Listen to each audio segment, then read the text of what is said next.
Welcome to Everyday Tarot, your daily dive into the divine wisdom of the tarot. I'm your host, Camille A. Saunders, healer, tarot extraordinaire, and your local witch next door. And today I'll be talking about the Six of Pentacles. Whether you're a seasoned tarot reader or just starting to explore, this podcast offers daily insights, intuitive messages, and practical advice drawn from the cards. Each episode is designed to help you connect with your inner wisdom, find clarity in your decisions, and tap into the energy of the universe. Tune in every day, Monday through Friday, for fresh perspectives and empowering guidance from the tarot as interpreted by me. If you love the show, the best way to support is by listening daily, leaving a review, and subscribing or following in your favorite podcast app. For monthly hangouts, tarot Q&As, individual readings, and behind-the-scenes peeks, join the Everyday Tarot Patreon family. If you're local to the greater Puget Sound area, join me on Monday, May 12th, from 4:45 to 7 p.m. at the Sumner Library for a potluck and crafting your own tarot cards. I'll bring all the crafting supplies and we'll talk tarot and craft together. If you'd like to be the first to hear about upcoming events, presentations, musings, and more, you can sign up for my weekly newsletter. When you do so, you'll also get my free PDF with the 2025 5-card tarot spread I created just for you at the beginning of this year. If you don't already know, I'm a sex and relationships therapist, seeing clients virtually all over Washington State. I love working with queer, poly, and witchy clients who might be struggling with anxiety, chronic pain or illness, communication issues, self-advocacy, and sex. If you'd love to work with me, I am taking new clients, so you can go to my website and book a free 20-minute consultation now to see if we're a good fit to work together. You can find the links for any of these offers in my show notes or on the website, CamilleASaunders.com/everydaytarot, in addition to the images of the cards that I pull. So we are in season 7 now, so welcome. I'm talking all about the Suit of Pentacles in this season. If you haven't listened to my other seasons yet, you should go ahead and check those out. The first season, I talked tarot basics. In seasons 2 and 3, I went through the major arcana and the 4 suits. In season 4, I talked all about tarot and pop culture. Season 5, I went through 13 common tarot spreads. And in season 6, I talked all about the Suit of Wands. So like I said, we are in season 7, where I'm talking about the Suit of Pentacles. If you want to hear an episode dedicated to an overview of the Suit of Pentacles, you can check out season 3, episode 13. And today I'm talking about the Six of Pentacles. So images or symbols associated with this card are generosity, sharing, giving, sharing the wealth, giving from a place of abundance, or abundance in general. So I have 3 different decks with their depictions of the Six of Pentacles in front of me now. So in the Goddess of Love Tarot deck by Gabriella Herstick and illustrated by Julia Popescu, there's sort of like 2 hands with rings on it and red fingernail polish. There are roses in the background, and then there's this sort of like cascading or ascending or descending, like 6 pentacles. In this, they are depicted as heptagrams, but that's how the pentacles are depicted in this deck. There's also like the scales of justice, or like the old-timey like scales that you see again in sort of like a courtroom or on the justice card often. So that is there because this card is about sort of like balance or sharing, giving, receiving. In the Sacerdote Tarot deck by Stacia Burrington, this giving receiving is depicted by having like one person's head at the top of the card and one at the bottom. And there's like a string in between their mouths, and you can't even really tell like who is giving or receiving. And again, there's like these 2 hands coming in from either side, and then we have 3 pentacles at the top and 3 at the bottom. And I know in the deck description guidebook for the Six of Pentacles, for this deck, they do talk about that that you can't tell who is giving or receiving.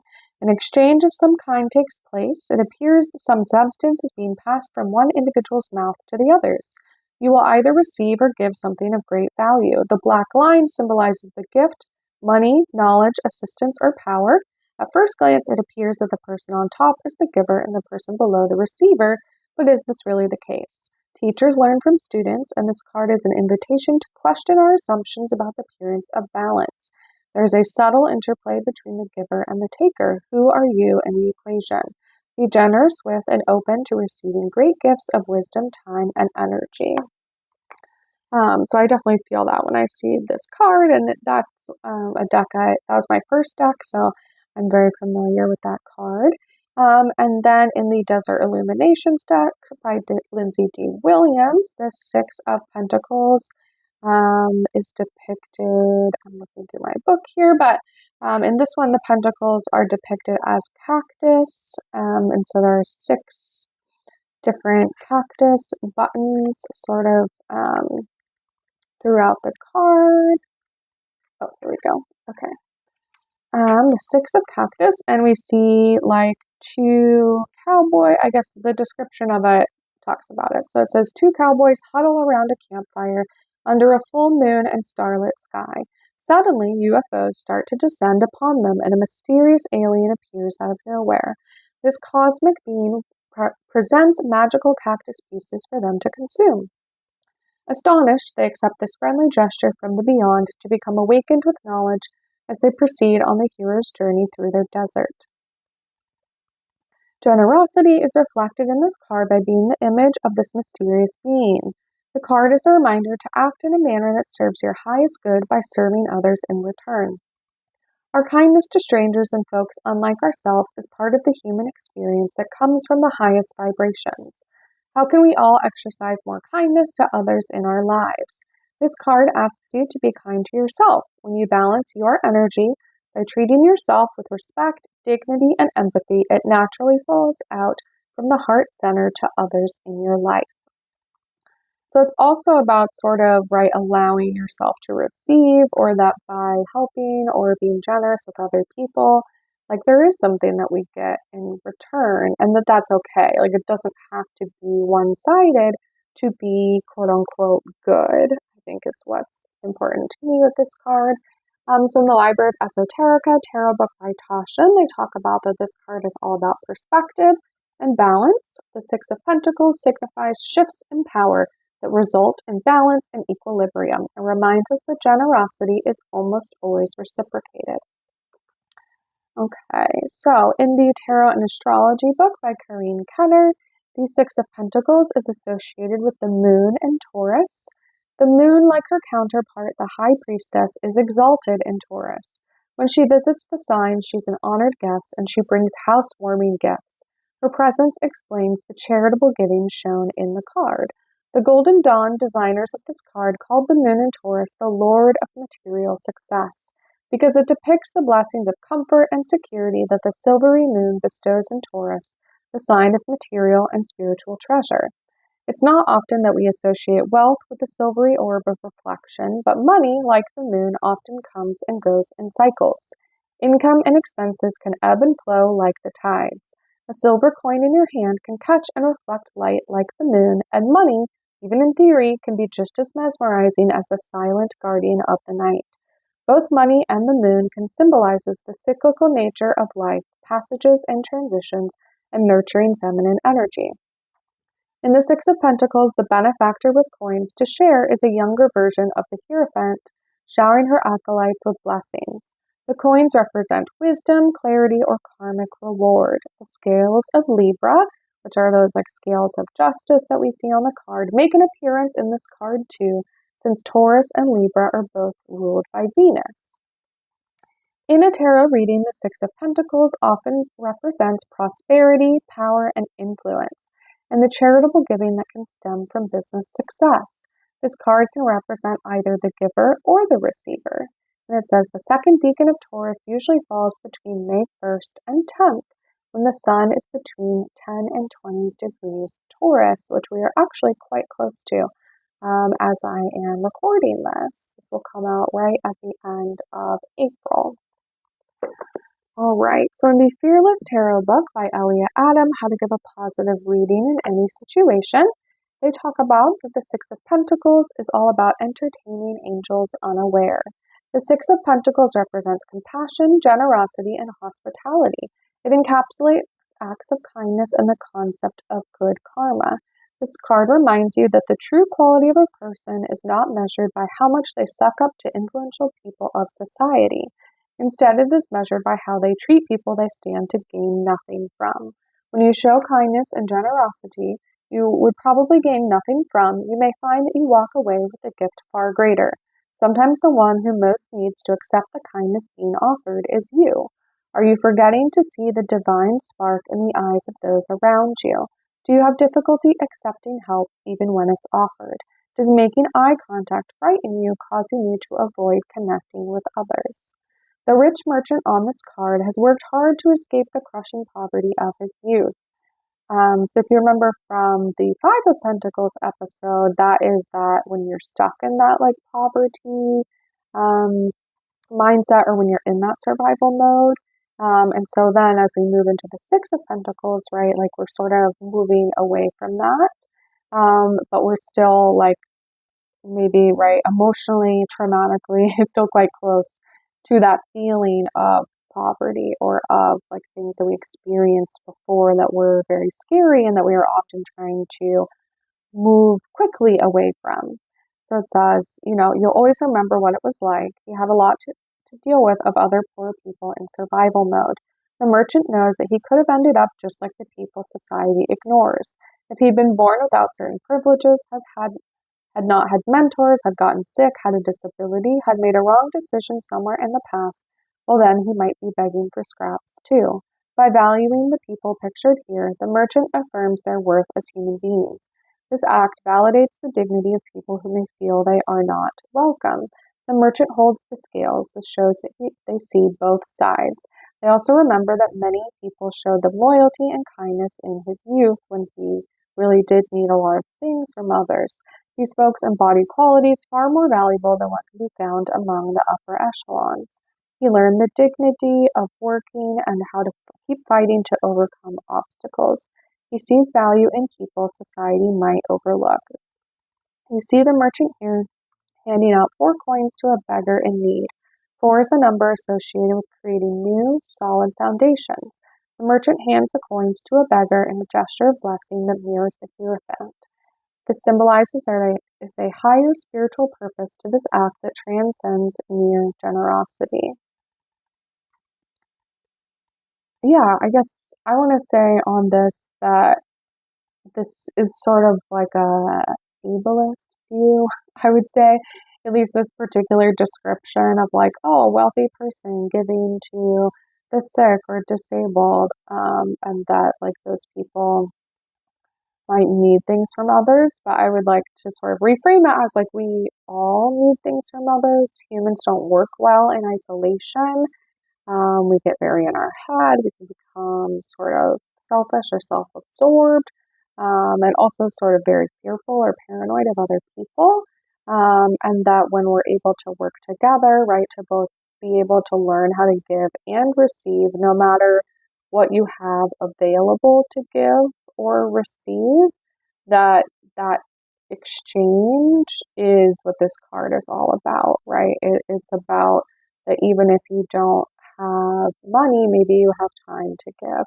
Or even if you don't have time, maybe you have way a smile to give, or you can put in, you have energy to help someone out later on. That it doesn't have to be about this like equal exchange that you give something large and the other person receives an equal thing, because that aspect does not exist. I think money in our system like has a way of sort of obscuring this or creating, right, that we assign dollar value to certain things and therefore that is what they are worth to us. But we're also all aware that you can go out to a store and buy a shirt that looks very similar or fairly cheap or also very expensive. And that doesn't necessarily mean that the quality of the item is exactly matched with the price, right? I think, again, that like if we were to work in more of a barter system, we start to realize that worth comes from creation of things, worth comes from what, right, what comes from other people or what we value at the time.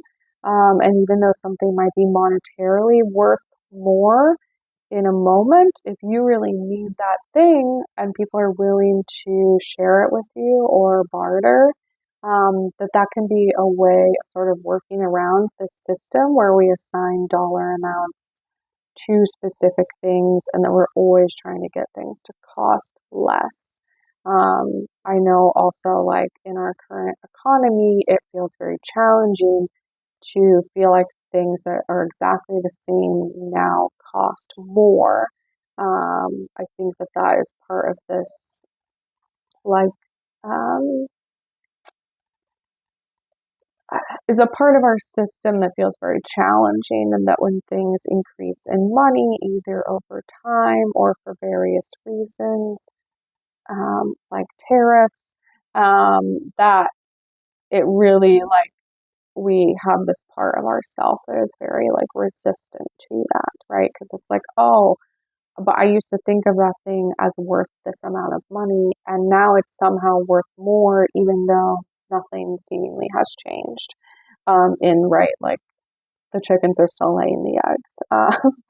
And yeah, maybe there are costs associated with it. But yeah, I guess to get back to the idea around this card is that, right, if the Five of Pentacles is about feeling caught up in the scarcity mindset where you always feel like you need more or that what you have is not enough, the Six of Pentacles is about realizing that sometimes what you have to give is, right, again, time or energy, and that what we receive can be equally as valuable, even if, again, that monetary value associated with it does not match that.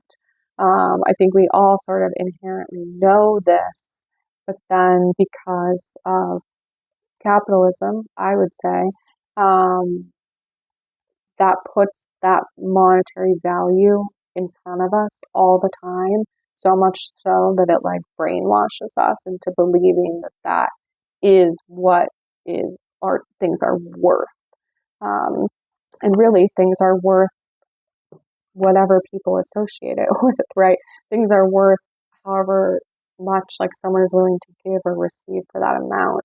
And again, this is why it can feel so bad when it feels like the same thing is more or less expensive in different environments, and will have us go towards this mindset of like, oh, in order to have more things, I have to then spend less money on everything, right? And so then we value clothing that's really inexpensive because, well, if I want to have a lot of clothes, then I'd rather have them be less expensive. And so this is all about also shifting like our mindset. Like I have some like handmade or hand dyed clothing that's quite expensive, and it took a long time for me to like shift my mindset towards um, valuing those some of those pieces and having less clothing overall, but the like joy and the energy and everything that I get from those like a couple pieces of clothing are so different than what it can sometimes feel like to buy a shirt for $5. And I realize this is sort of like a silly example, and not everyone is able to make these changes in their life. But we have, when we think about this card, it is about that feeling of reciprocity. And when we get really disconnected from, right, the people that we're buying from, or corporations, or things like that, that we do just start to value different things. And so when we are in more connection with people, if you go to the farmer's market and stare people in the eyes that are the ones creating the goods, or you go to a small business and everything there is something that they've cultivated or created or right thought a lot about, it can feel very energetically different to give and receive those things, even if what you're giving or receiving is in theory less monetary value. So I'm going to stop my sort of lecture there, but um, in the Tarot for Change book by Jessica Dorr, they talk about the person in the Six of Pentacles who gives coins to the quote-unquote begging does so in a measured way, so mechanically that it's impossible to see the complex messiness of who they are, as we all are in the process. And it feels likely to me that he prefers it that way. So again, this is that sort of like that inequality that can happen when we exchange goods in a sense where we're only valuing the monetary value that capitalism has put on it. So those begging, on the other hand, practically bare their souls, right? Palms out, faces to the sky in a posture of utter vulnerability. Further, in giving coins rather than something of real or enduring value, right, like food or clothing or something that someone can use immediately, like letting oneself be moved through deep listening, right, or sharing direct access to an ongoing resource of provisions, the quality and impact of this relationship is deeply questionable, right? When we just view it as, oh, if I just accumulate all this wealth, then I can give more away. Okay, but what is happening, right, when you're accumulating that wealth? Are you just not giving anything until you get to that place? And then now you're a billionaire and now you can give a little bit of your income? When we don't let ourselves be known, we make ourselves untouchable by those we care for. But it is a two-way, dynamic, heart-to-heart touch that makes deep healing possible. After all, it was in deep connection that our oldest injuries were sustained, and so perhaps it is in deep connection that the roots of such wounds might be properly treated. Right? So if we actually bear our vulnerabilities towards others, that allows us to then, right, receive different things in the future, right? If we keep ourselves guarded, or, right, we only exchange or only give out money when we feel like we have quote unquote enough, the systems in place are going to make us feel like we never have enough, so that we always are going to be hoarding, right? Which again is sort of what happens in the earlier Pentacles cards in 4 and 5, is that you have this level of like, oh, I came from this poverty place, and so now when I do get things, or when I do have some amount of wealth or abundance, I just have to hold on to it tightly lest it slip through my fingertips, right? And now this card is all about actually when you give more, right? Again, time, energy, money, jam, clothing, kisses, hugs, right? Sunshine, like when you give more, your gardening or other things, when you're giving in your community, protesting, right? Or, right, doing mutual aid. As you give more, you also receive. And so if you're in this place of, oh, I can't give until I receive more and more and more, like that relationship is never going to feel good, I don't think. Like it's going to feel like if we're not in the practice of giving all the time or giving what we can, right? Not to the place where we're depleted necessarily of our own energy or emotional well-being, or at least not for a sustained amount of time. If we're not in that practice, then when we accumulate the wealth, or when we accumulate the things, or when we have these great relationships, we're not going to be in the practice of giving that, right, in equal amounts away.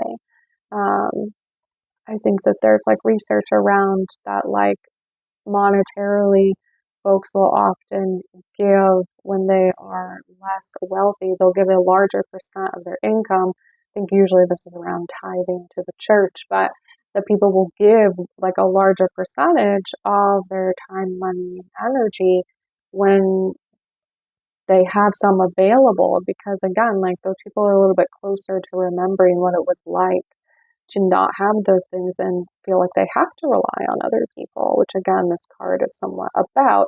That when we place it in this hierarchical point of view of, oh, I'm above other people, I am so good because I'm giving, oh, I'm going to create this great nonprofit and I'm going to save the world and I'm going to do this and that, like, okay, but you better make sure that your community actually wants those things, that the people that you're trying to serve, that you're not serving them from this place of, oh, I am morally superior and I know what's best, right? I think this also comes along, at least sort of in my world and day-to-day life, when people see unhoused people, or saying, judging people for using substances or for sleeping on the street or going to the bathroom outside because they don't have places to do so. And people are extremely judgmental of what folks do with the money or resources that they're given. Whereas really, right, the most generous thing would be to give, again, maybe what that person needs and ask them what they need instead of just giving them something that you're donating from your house because you don't want it anymore. And again, like I'm using some maybe harsh examples here, but we have to really think about, right, that we have to be in community with people. It can't just be that from this place of, oh, I'm just going to sit, again, high up in my tower and I'm just going to throw things out the tower and hope for the best and hope that all those people down below are going to appreciate it.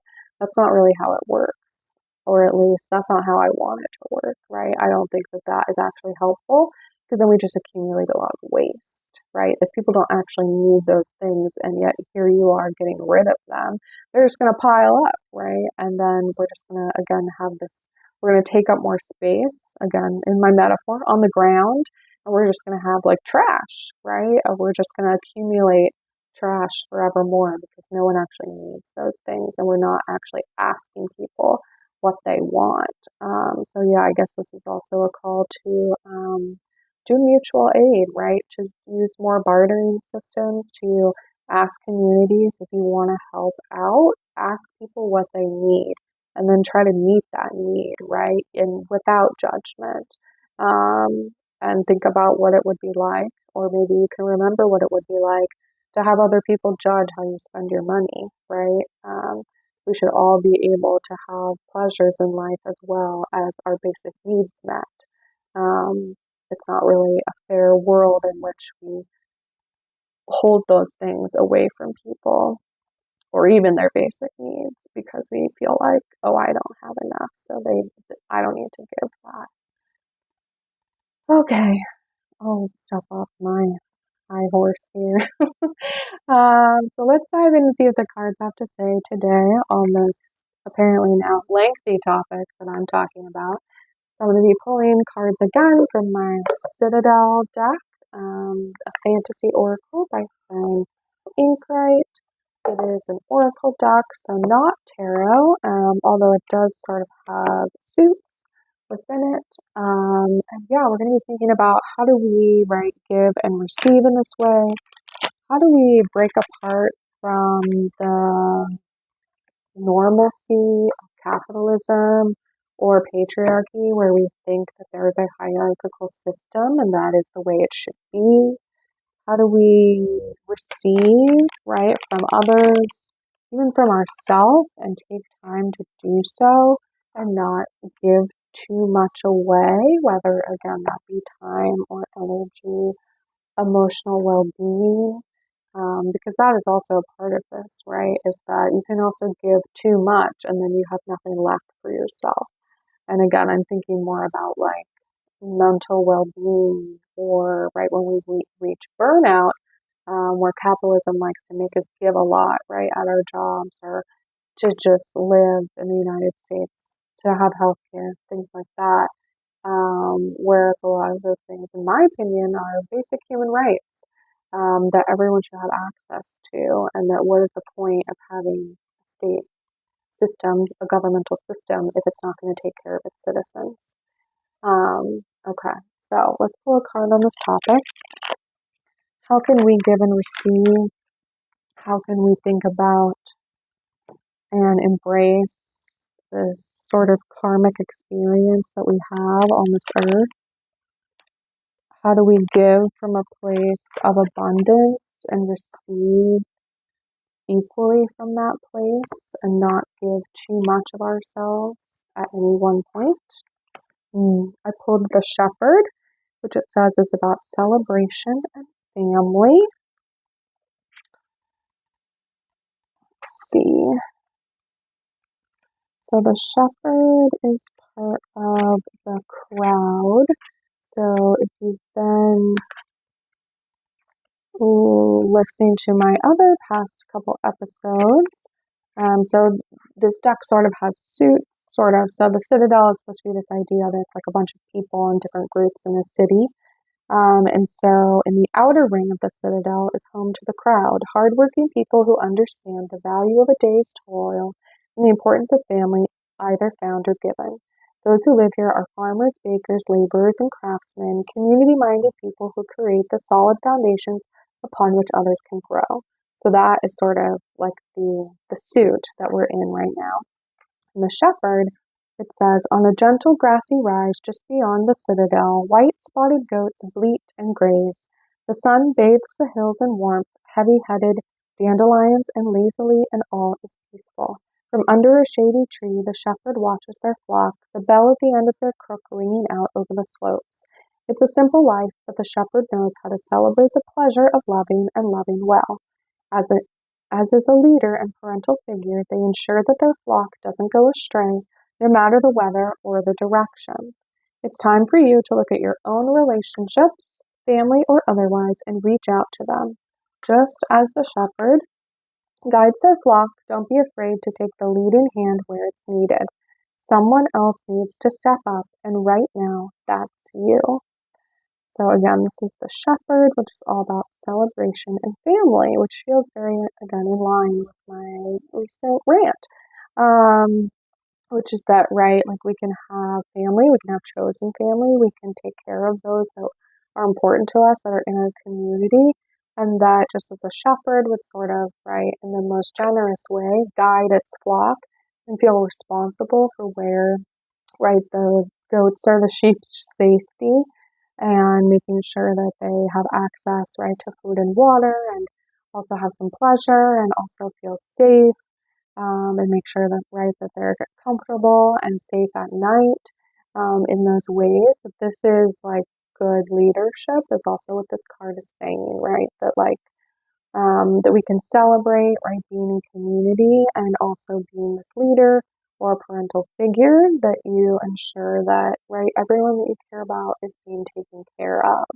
And I think that that is like the part of mutual aid or community that is often like missing in our current society. We can get really isolated and maybe care about our immediate family or our household or our friends, and then we can be really isolated from our neighborhood or our larger community, our county, things like that.